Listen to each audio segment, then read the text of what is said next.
আচ্ছা, আপনারা কি জানেন কাশ্মীর মানে কি? কাশ্মীর মানে কি আপনারা কি জানেন?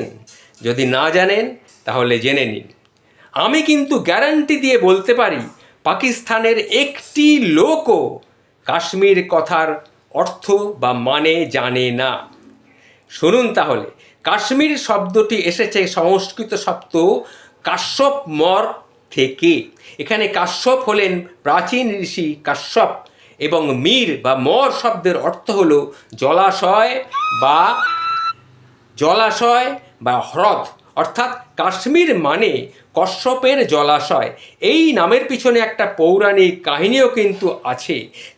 কশ্যপ মানে কাশ্মীর একসময় বিশাল হ্রদ ছিল, যার নাম ছিল সতীশ্বর।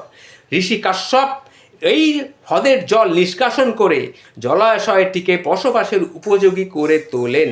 তারপর থেকে এই জায়গাটি কাশ্মীর নামে পরিচিতি লাভ করে। কাশ্মীরের নাম প্রাচীন সংস্কৃত সাহিত্যে রাজতরঙ্গিনীতে কিন্তু উল্লেখ আছে। তাকে কাশ্মীরকে পবিত্র এবং সমৃদ্ধ ভূমি হিসাবে বর্ণনা করা হয়েছে। তথ্যটি আপনাদের সামনে তুলে ধরলাম।